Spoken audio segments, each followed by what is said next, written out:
Well, thank you so much for being here. My name is Jonathan Foust, and yours? It's good to have you here for this guided meditation and Dharma talk. I am really happy you're making the time to be here. Before we begin, traditionally we have our acknowledgments and thank yous. First of all, to our mindful movement leader, to Rita Moran, who leads mindful movement before this talk. And a thank you to Ray Manioki, who offers mindful dialogue after this session. It's a way to connect with other people about the talk, about your practice. So the whole Monday night thing starts at 6:30 Eastern Standard Time with Rita. That brings you right here to 7:30 with moi. And at around 8:35, something like that, you can join Ray with Mindful Dialogue. Those links are on my Facebook page and on my website. Also, a big thank you to Glenn Harrison for his time and attention and technical expertise in getting this web stream to you, and as well to the Insight Meditation Community of Washington for hosting this. Always a big shout out to my friends at the Unitarian Universalist Church of Arlington in Arlington, Virginia, which was the host for moi for many, many years, and now offers an in-person class as well. I have a mailing list. I offer a compendium of talks, my best photos from the month. You can sign up for that. Also, just to let you know that this is all offered freely. The intention here is that no one's denied access to these practices and teachings, and donations kind of make this whole thing happen. It's all based on generosity. That being said, I'm honored and love doing this. Next big thing. Well, Tara and I are offering a day-long retreat in November. You can check my website there. It's going to be online and in person at Catholic University. It's celebrating the 20th anniversary of her book, Radical Acceptance, and also our 20th anniversary of meeting each other. We met, we were both keynoting at a conference. That's when we met. Oh, so long ago. Alrighty, well, enough of that. Let's turn our attention to a little bit of gathering. Our subject coming up here is along these themes of what it's like to shift out of thinking into presence, into being. Some of the different strategies for waking up out of that trance of incessant, ongoing narrative.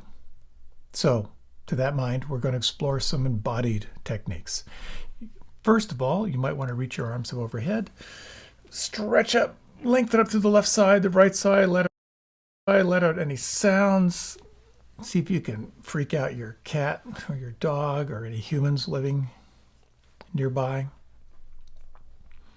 Then as you're ready, you might close your eyes and just take a few moments to let your body sway a little bit to the left and right.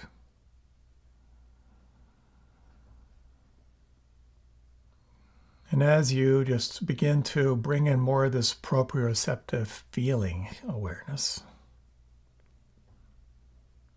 just notice where the midline is, where you might naturally come to rest.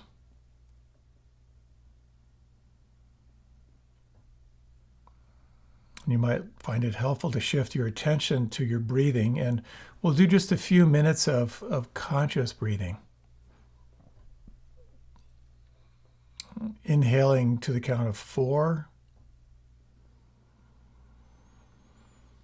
and then exhaling to the count of 4.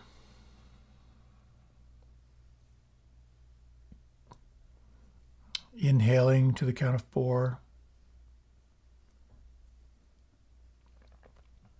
and then exhaling to the count of 4.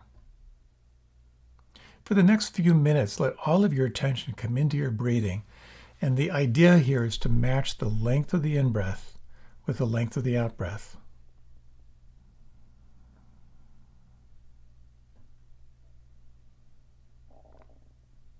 You'll notice this is a concentration technique, and your mind will wander, it'll lose count. Just begin again.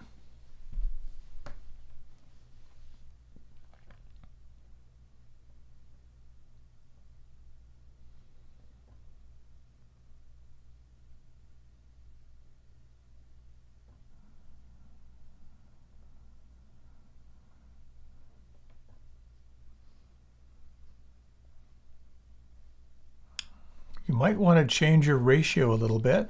If you're feeling more and more relaxed, you might maybe count to 5 or maybe even to 6. And as you breathe, you may notice that it's heightening awareness of sensation. How much more can you feel as you also sharpen your attention to the counting?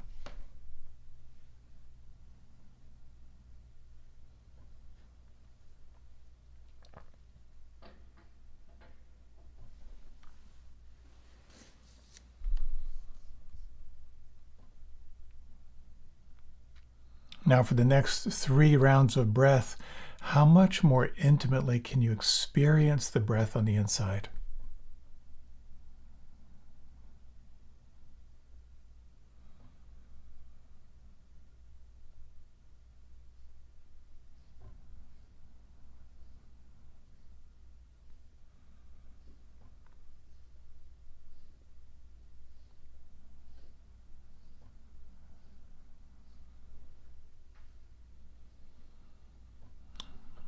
If you're finding this helpful, you might continue with this technique, or you might just let it fall away and let your breath be utterly free-flowing and effortless.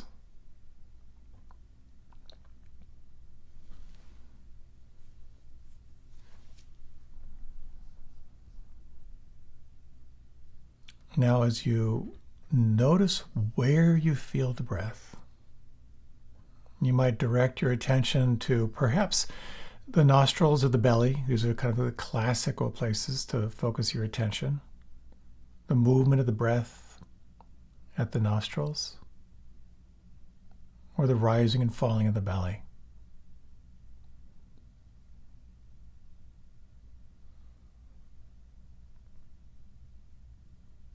And you may notice that when you are absorbed into the experience of the breath, there's not a lot of room for thinking.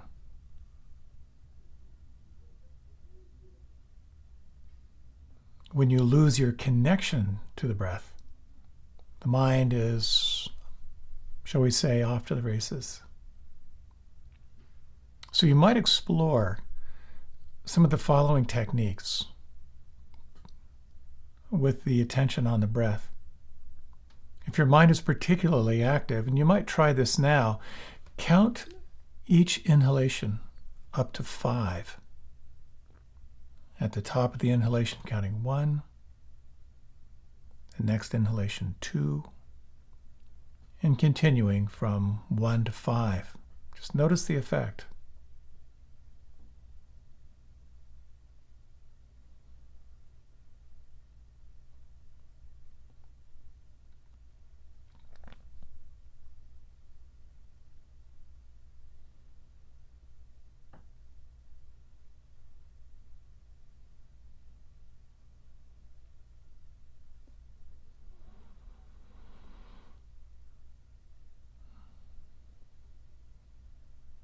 You may find that this technique helps you to sustain attention on your breath.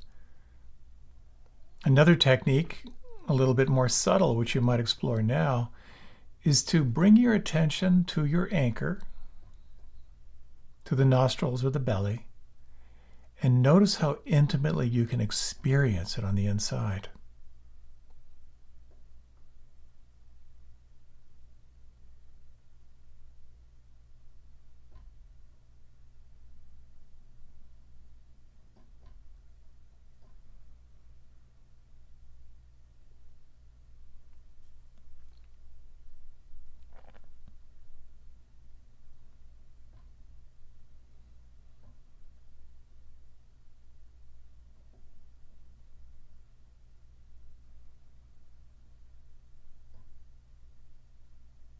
Yet another technique you might explore. This one's quite subtle.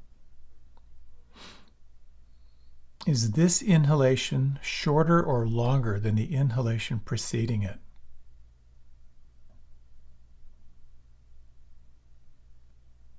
Is this inhalation shorter or longer than the inhalation preceding it?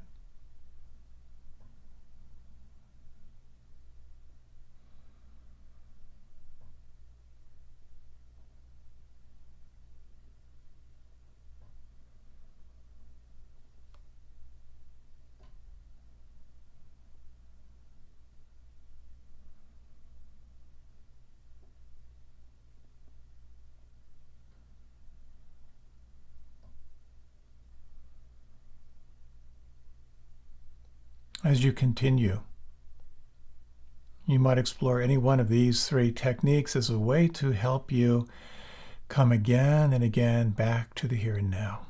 And of course, if these don't resonate for you, continue with the techniques that do work and are helpful for you.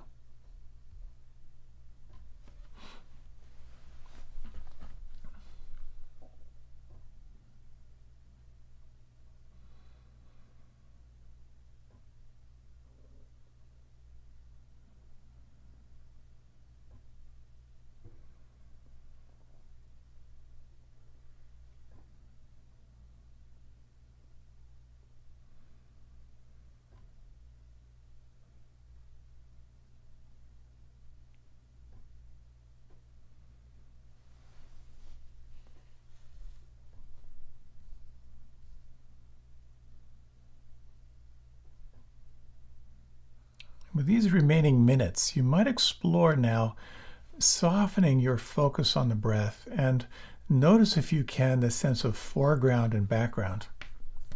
And the foreground is the breath. Is it possible to relax and widen your attention and also notice the background?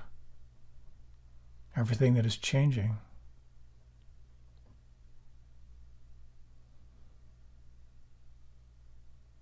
And here you may feel this reinforcement of what some call the witness or the observer, noticing what is changing.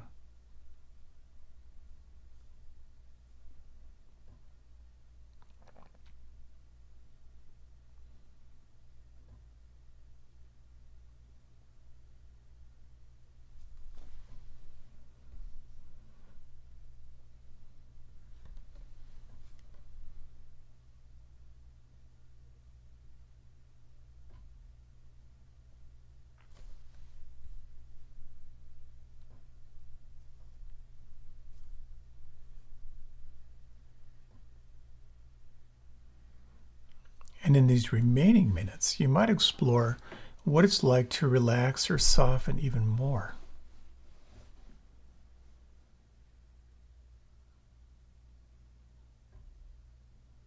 And you might, if you like, let the anchor fall away and explore what it means to simply rest in presence. Nothing to do, nowhere to go, just simply to be.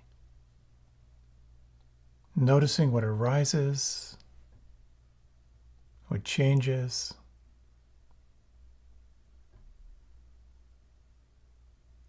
and cultivating a sense of spaciousness and open awareness.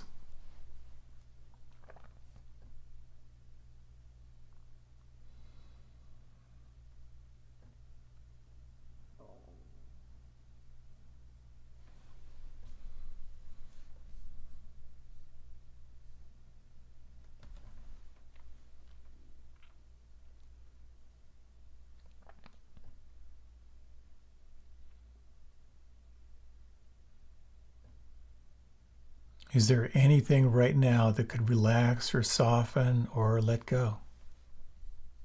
I'm relaxed. Don't I seem relaxed to you? Huh? Don't I?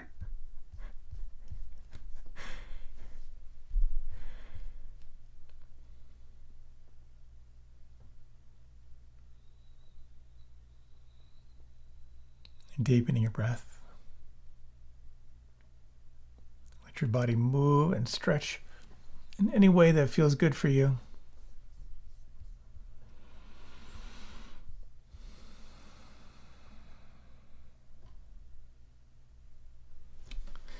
Reaching your arms up, you can open your eyes and just sense what may have shifted for you over the last 15 minutes.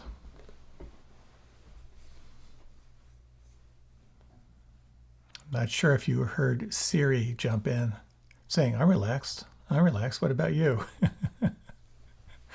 Oh my.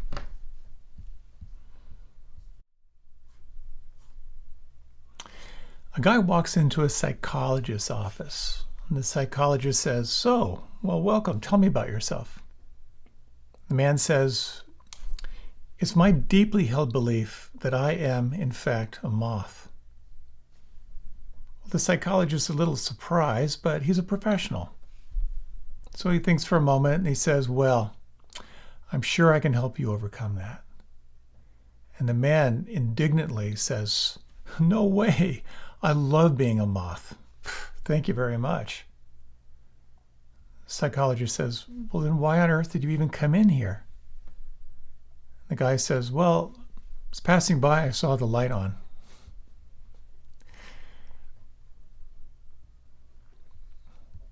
Apologies. This talk is about thoughts, but in particular, what I think of as calcified thoughts, which become beliefs. This guy believed he was a moth and he was okay with it. But the question is, what do you believe about yourself that you may not be okay with? And what are you believing about yourself and your life that may not be true? Over the last couple talks, we've been exploring thoughts and how to disrupt the narrative.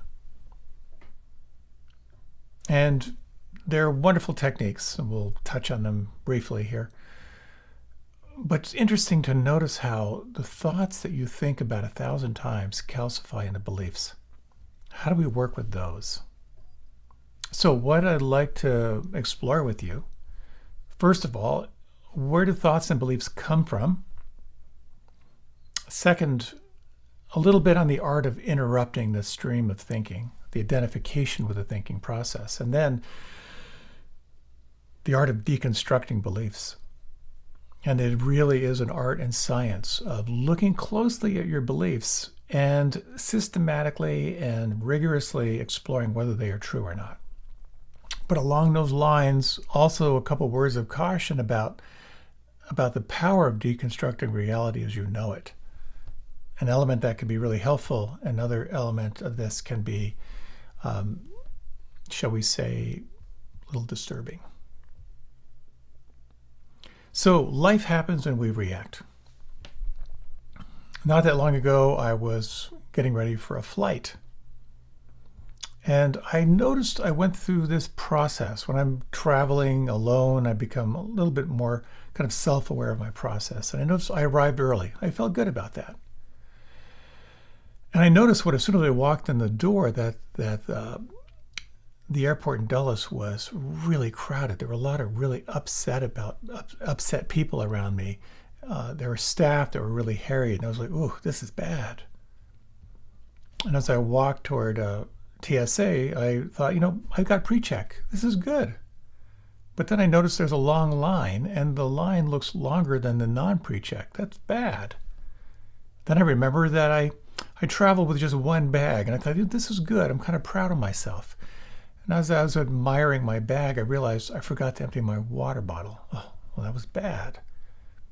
As I'm standing there, the guy going through the scanner forgot to empty his pockets. He had to go back. It slowed down the line. That was bad. But then the next woman, she was really efficient, and that was good. So when it became my turn, I smiled at the TSA agent, and they didn't smile back. That was bad. But then she apologized for the computer running slow. That's good. But while I was waiting, my phone went to sleep, so I had to turn it back on again, which is bad. And you can imagine, I'll stop myself there. There's an interesting thing, and maybe you've noticed this constant play of pleasant and unpleasant. And if you really pay attention, you may notice that you are reacting all the time. You get an email, it feels good. You get another email, feels bad. You get a phone call, ooh, this is great. Another phone call, this is bad. This is a very, very critical thing to pay attention to. In Pali, it's referred to as Vedana, or the feeling tone. And reality is, you've got this body. The body is reacting all the time. And there are three basic feelings we have. Fundamental feelings. There are the feelings that are good. There are the feelings that are bad or unpleasant. And then there are the feelings in between, the neutral feelings. When we don't examine our relationship to that level, that stream of Vedana, of feeling tone, we find ourselves unconsciously trying to hang on to the good stuff and get more and strategize and sustain it. We find ourselves unconsciously moving away from the unpleasant, trying to avoid it at all cost. And when things get neutral, we get bored, which can be pretty destructive. So I love this sort of chain of causality, how thoughts arise. You could say that the most fundamental plane of existence is what we could just call energy, kind of undifferentiated energy. It's life force. It's the Holy Spirit. It's chi. It's ki. It's the experience of aliveness. The difference between you and a corpse is that animus. Now, what happens is something happens, and then you feel it energetically, and without you knowing it, generally, it will register as a feeling tone. It'll register as pleasant, I like it; unpleasant, I don't like it; neutral, I'm bored, or I don't notice. And again, without you even noticing it, you'll move into a thought, some kind of a thought structure, some kind of a story. Oh, this is so good. I wonder if I can keep this going. This reminds me of that time when I did this, XYZ, etc., etc. So we have, our thoughts are based on feeling tone. We're responding to our environment. Now, as I mentioned just a few moments ago, if you think that same thought over and over and over and over and over again, it will calcify into a belief. I don't like the smell of tuna. Okay, that's a belief. Tuna is bad. If you're not aware of the beliefs in your life, they will form your habits. You live your life in total reaction to that essential feeling tone. If you're not aware of the habits in your life, they form your character. And if you're not aware of your character and your character structure, well, that becomes your destiny. So in this practice, when we come back again and again to the raw experience of the breath or sound or whatever your somatic anchor might be, you are coming right back to the fundamentals. So anytime, let's just say, take one breath right now. For a moment, you've severed your thought process and re-engaged into the here and now. Pretty simple. Of course, what happens is we forget all the time, and then we get lost in a train of thought, into a train of belief, and we set in motion our habits, our character, and we create our destiny. If there's any mistake, the mistake might be believing everything we think, and perhaps failing to examine our beliefs. I can't tell you how many times I've been on retreat and suddenly I realize, I don't have to believe every thought. It's so liberating, so liberating. So we have entertained a lot of beliefs as a species that we now know are bogus. Geocentrism. We thought the Earth was the center of the universe. Copernicus and then later Galileo came along, blew that one out of the water. And many ancient civilizations believed the Earth was flat. But this was debunked by scientific evidence and exploration. Something called spontaneous generation. This was kind of new to me, but for a long, long time, it was once believed that living organisms could spontaneously generate out of non-living matter. Louis Pasteur blew that one out of the water. Phrenology was really, really big. This belief that personality traits and mental abilities could be determined by the shape of your skull. Well, modern science blew that one out of the water. Alchemy. Alchemy was all about transforming base metals into metals like gold and discovering the elixir of life, and that got blown out of the water by modern chemistry. It kind of goes on and on. There's a miasma theory. This was new to me. The belief that diseases were caused by bad air or foul odors. In the 19th century, germ theory blew that out of the water. The whole idea of a static state universe. Before the Big Bang theory was accepted, many people believed that the universe was unchanging, radically changed. So here are these widely held beliefs that are no longer true. And there are people who were tortured and died because they didn't believe those beliefs or they espoused something different. Which of course brings them to mind. If we one time swore those things were true and they're not now, what are we believing now that years from now we'll look back and just shake our heads at our lack of understanding? And what beliefs are you hanging on to that may not be true? And this becomes an interesting jumping off point to kind of explore how we create our world and how we might deconstruct our world. At some point in our development, we develop a sense of I and mine. In the womb, womb service, everything is taken care of for you. So from 0 to 6 months, infants start to differentiate between their bodies and their environment. They recognize they have hands and their feet, but they don't understand their reflection. They don't get their reflection. 18 to 24 months, they begin to recognize themselves in the mirror. They recognize themselves as separate from others. They might touch their own nose when they look in the mirror. Sense of I and mine starting to get a little bit more structured. Between 2 and 3 years, they become aware of personal pronouns. I, me, and mine. And they start to see themselves as a distinct individual in the world. From 3 to 5 years, there's a much more advanced sense of self and others. They begin to recognize that other people have their own thoughts and feelings and their own perspectives.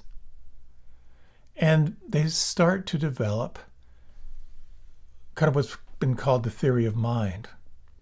They recognize themselves as thinking and feeling in relationship to other people who think and feel. So this sense of thinking as a form of self-referencing kind of locks us in for the rest of our lives. And the rest of our life is about preserving this sense of I and mine. It becomes central. And in essence, when you're walking down the street, you are in a cloud of thinking. It's a narrative that continues to remind you that you are a separate self making your way through this three-dimensional world. So thinking is part of the self. I remember talking with someone who was very excited about their little girl, and they said, look, she knows her name now. And I just thought, don't do it. Don't do it. Go back. This is the beginning of the end. I and mine's going to lock in, and then you're stuck. But not necessarily stuck, because you can actually learn to witness this thinking process. When you begin to recognize that you are not just your thoughts, but the awareness of your thoughts, something quite magical begins. And so we have these techniques that help you to break that trance of thinking and reinforce who you are as the awareness of that thinking. Focused body awareness, anchoring in the senses, body scan, the practice of labeling or noting, of just naming what you're thinking, the fact that you're thinking. or kind of saying hello to whatever your experience may be. Who is it? What is it that's saying hello? In essence, the practice of vipassana or mindfulness meditation is to train your attention to rest in the body,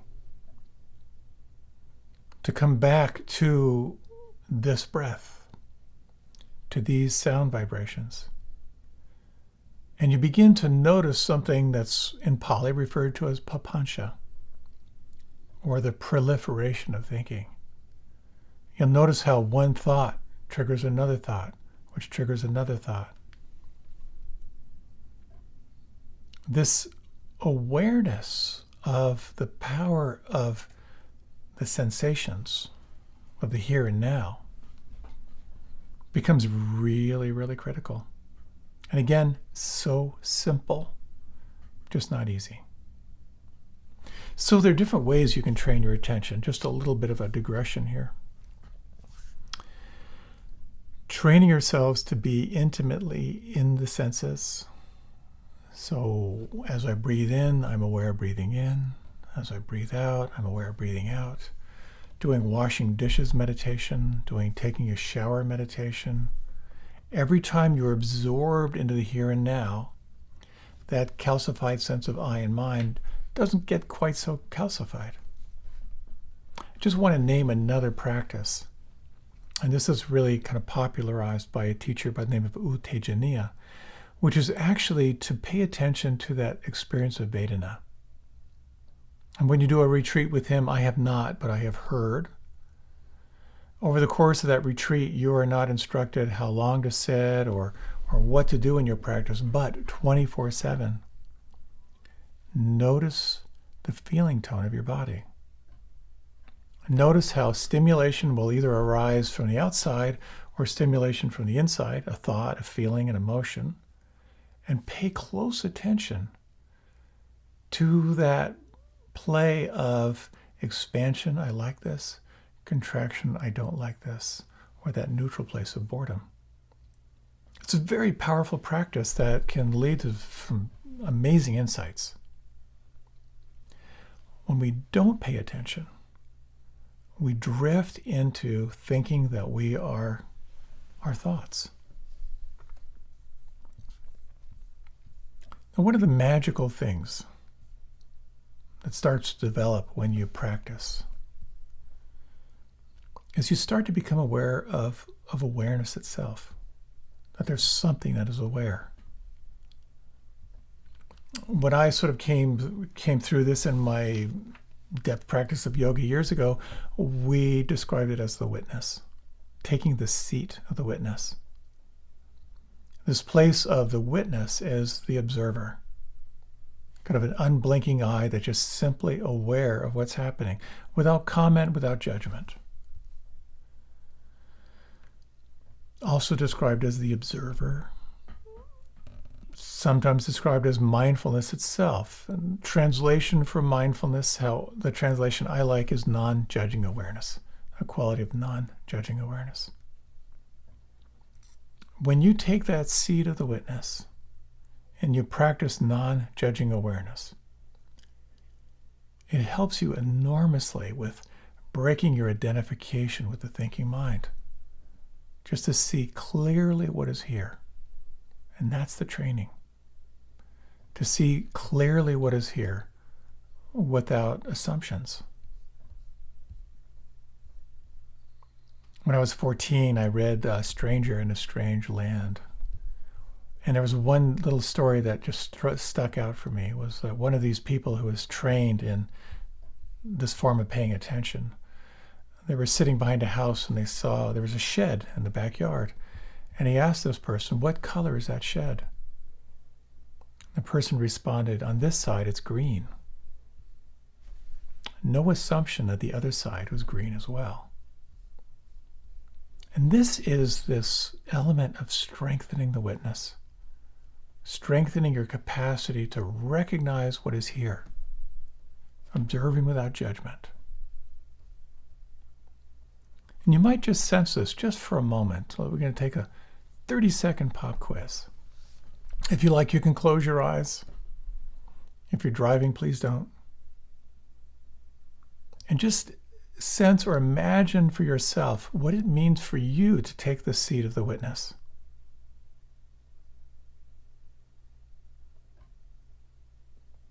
What do you notice?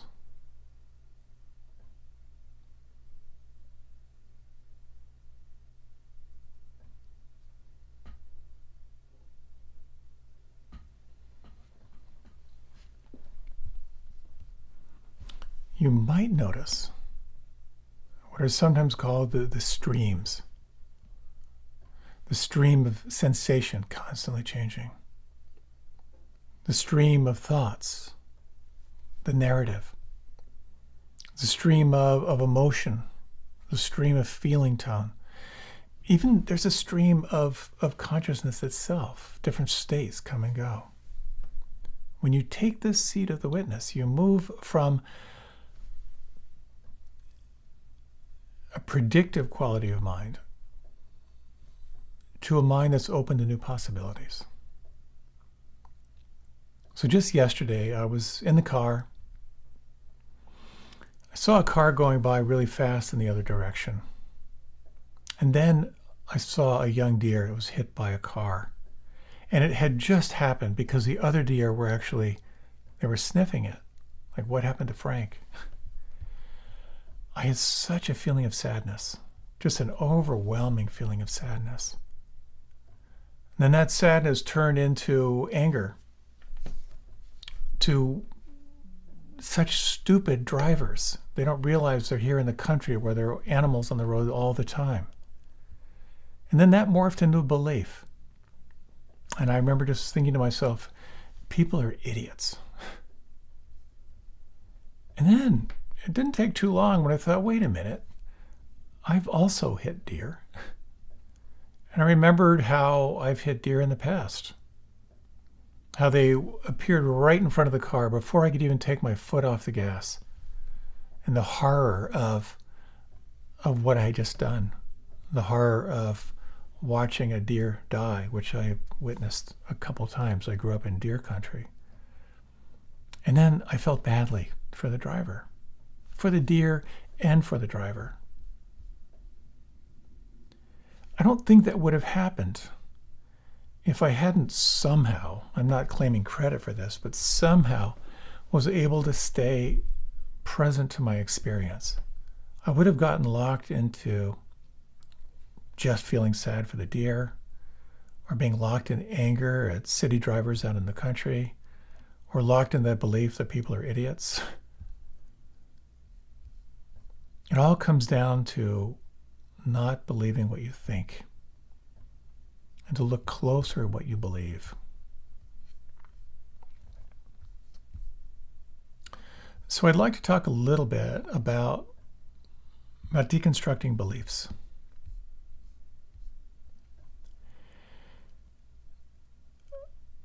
We take on beliefs sort of osmotically.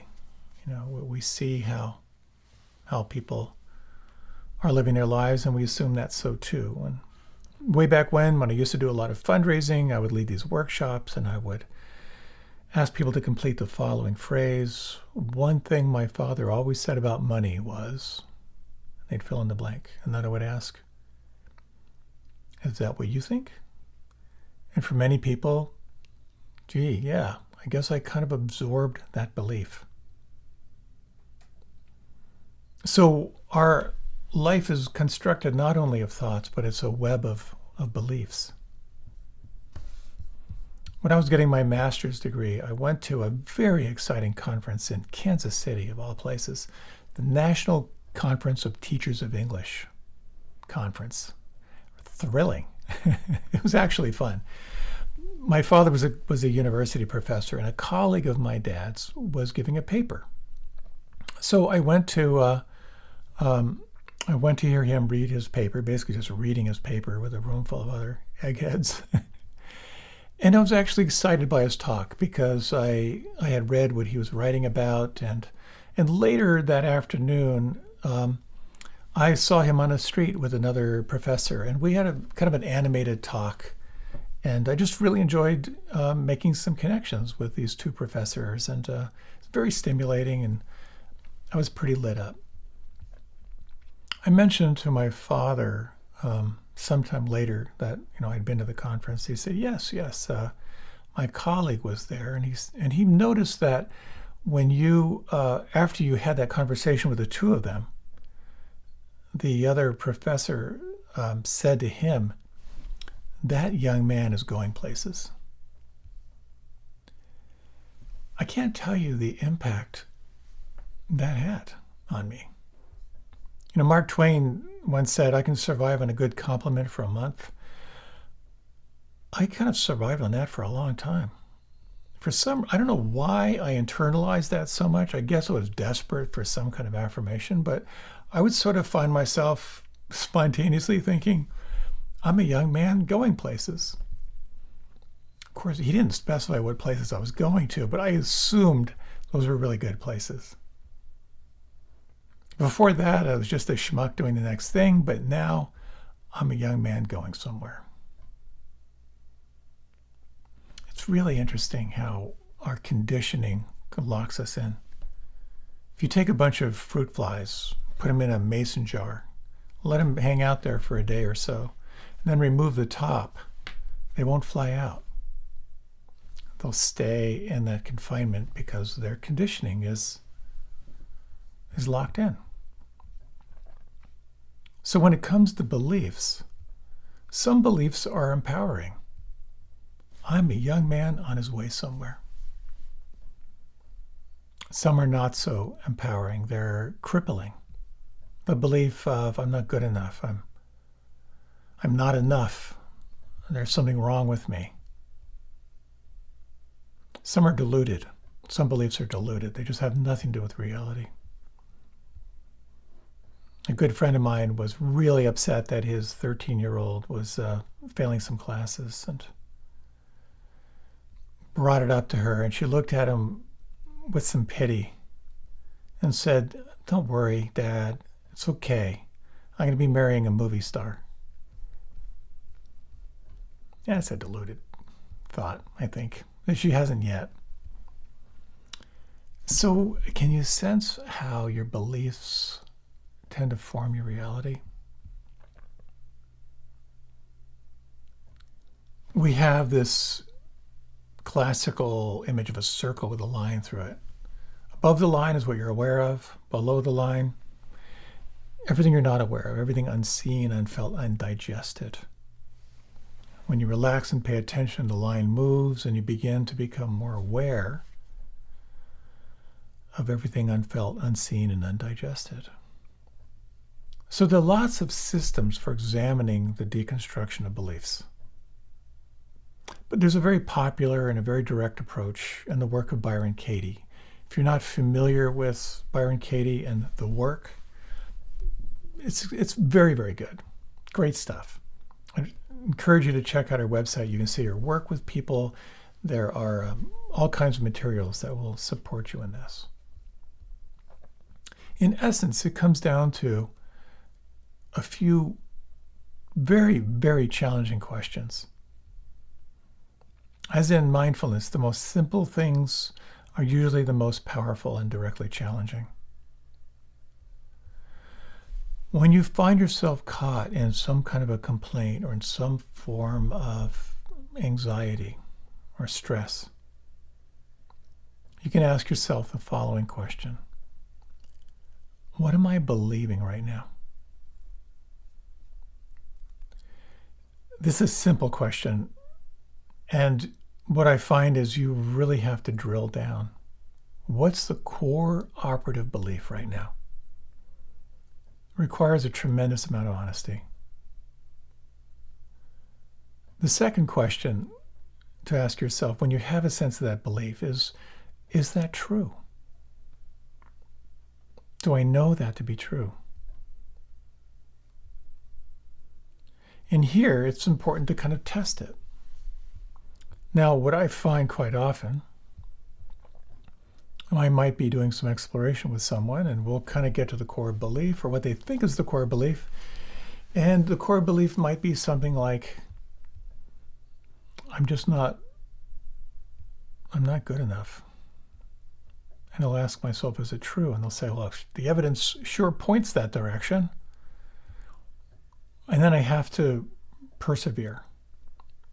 And usually, inevitably, what I'll end up saying is, are you absolutely sure beyond a shadow of a doubt that that belief is 100% true? And with a little more reflection, they might be like, well, maybe not 100%, maybe 99.8%. That's all you need. A little bit of a crack in the wall. It may not be 100% true. The next question is a really courageous question, and we'll kind of go through this with an example, and I'll invite you to reflect on this. Is then to ask yourself, what is it like inside when I believe this? How do I show up when I believe this is true? And here it takes real courage to really drop inside. And here I also find that it's very, very helpful to explore somatic investigations. So it's not just intellectual, but to really explore, how does that belief live in your nervous system? And spend some time with it. Get to sense the tendrils of it. When you have a deep sense of that, you can then take out what I think of as the samurai sword and ask yourself this question: who am I without this thought? And then just listen. Now, this practice can sometimes provide a glimpse, just a sense for a moment who you are without that belief. And the practice goes on to explore doing a turnaround, which is to examine it and kind of lock that in a little bit more. So you can check that up. I just want to hang out with these questions here. It might be best if I give you a little example, and then I'll guide you through a little reflection. Oh boy, time is flying. I was in conversation, in exploration with someone who just went through a very, very painful breakup. She hadn't been in a relationship for a really, really long time, found someone who she thought was a really, really good match, and really threw herself into the relationship, and it just dissolved over time. And she was devastated. And she wanted to kind of get under it a little bit. So as she described the situation and how it came to be, how it broke apart, obviously lots of feelings, lots of emotions, and I asked her to reflect. Could she begin to identify an operative core belief at the very root of this? And this takes time, it takes digging.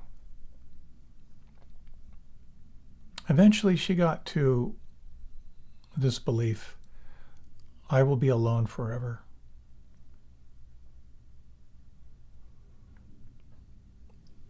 So I asked her if that was true. And she said, as I mentioned before, it sure looks that way. It's been that way so far. It looks like it's that way again.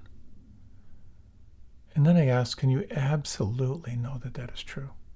Beyond a shadow of a doubt. And she said, no, I can't know that for sure, but my God, it sure looks like it.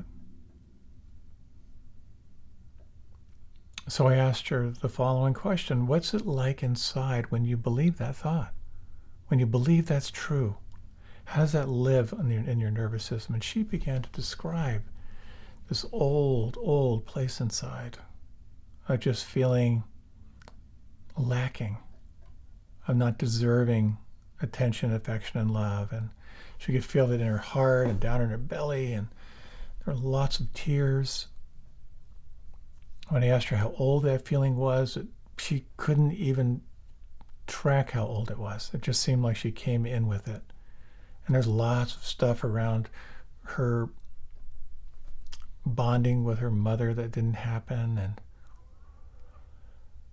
it's very, very powerful just to hang out there, and the courage to really explore, when I think that's true, how does that live in my nervous system?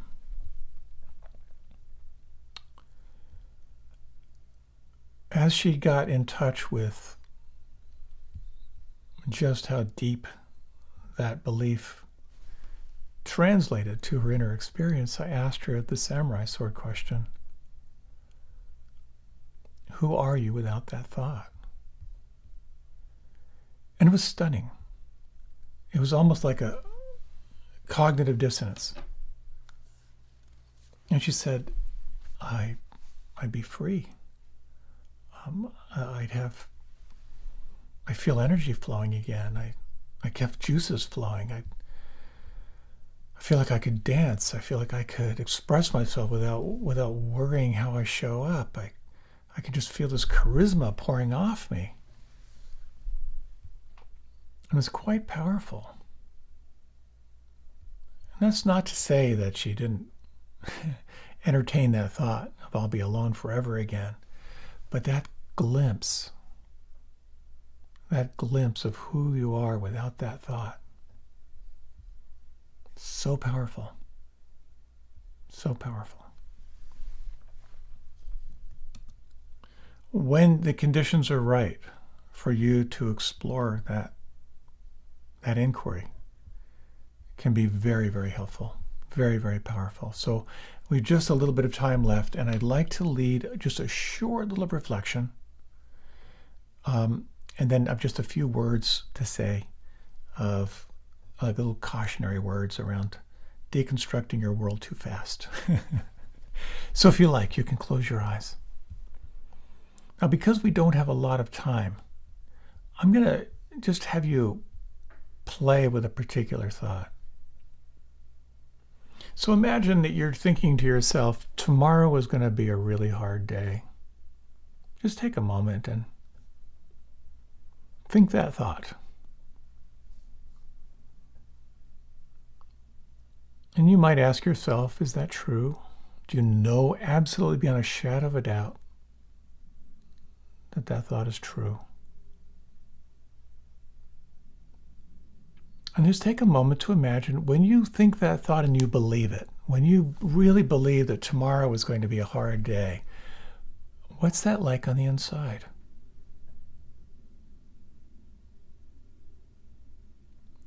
Imagine you could describe the subtle feelings inside to someone as if they could recreate the same sensations.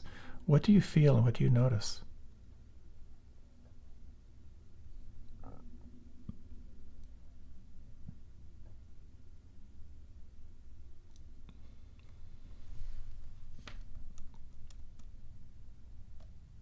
How does that thought, how does that belief affect your attitude, your behaviors?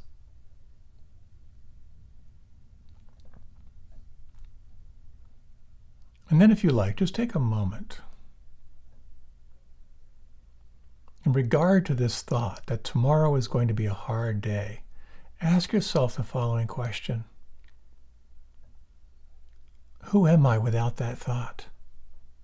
And just listen and feel. Who are you without that thought?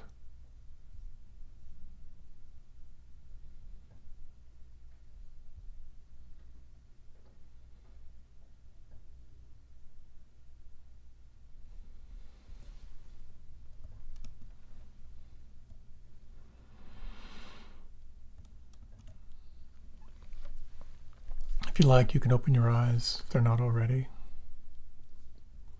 There's just a little dipping our toes into exploring what it means to investigate beliefs. And when you explore those really core beliefs, oh, I'm not enough, I'm not lovable, there's something wrong with me, all the thoughts that we inevitably take on to some degree, it's a very powerful process of deconstruction. I'd like to say just a little bit about that. There's a wonderful story, I think it's Basho, who said that a monk was talking with another monk and he started crying. And he said, "Why are you crying?" He said, "Last night I dreamed I was a butterfly." His friend said, that's a beautiful dream. And the other monk said, "Yes, but But what if I'm really a butterfly dreaming I'm a man? Sometimes when we begin to dismantle our core beliefs, it can be very powerful. I remember working with someone who was really exploring I'm not lovable. The whole story of family, intimacy, relationships, and we went deep into it. And when we got to that place where I asked her to explore, who are you without that thought? She literally fell out of her chair. It was such a profound reorganization of such a profound belief that she had locked in. Deconstructing our core beliefs can be incredibly powerful. When the Buddha said the following, "Nothing whatsoever is to be clung to as I or mine," it makes sense. Nothing whatsoever is to be clung to as I or mine. When you drop into that, it's absolutely radical. Absolutely radical. And recently, I was in a recent very powerful conversation on what it means in practice to push and become too aggressive in that deconstruction of I and mine. And I think sometimes we do get too aggressive. We're so eager to kind of push through and break through that sometimes it can be very disquieting, to say the least. And more I find it important in my own practice to move with care. That when I come up to something that feels scary or unsafe in my practice, whether it be simply in meditation or in some form of inquiry, when I feel like I'm really in touch with something that's got me right at that place of, this is hard, this is scary, I really encourage you to ask yourself, does it feel okay to be with this a little bit longer? And then listen to your body. Your body will tell you. Sometimes just asking that question is enough. Sometimes you may get a sense of like, this is a little too hot, this is a little too much. And if you do have that sense, it is so skillful. Let it know you see it. Let it know another time when the conditions are a little bit different. Maybe there's more, you have more energy, more mindfulness, more concentration, or maybe some assistance. Your intention is to be with it. But in the meantime, to shift your attention elsewhere. There are levels of this practice that are incredibly healing. And there's no question about it. There are also aspects of this practice that will inevitably present to you everything that's undigested in your life. Sometimes you can sense an innate gentle intelligence bringing it forward. Sometimes it can feel like it's too much. And particularly in this day and age where there's so much overstimulation, so much trauma, I find it's really helpful to err on the side of safety and to trust that as you walk this path, everything you need will arise. And at the same time, to really continue to ask yourself, what am I experiencing right now? Can I be with this? And really listen deeply to that. Thank you so much. So many blessings in your practice. I hope this was helpful. And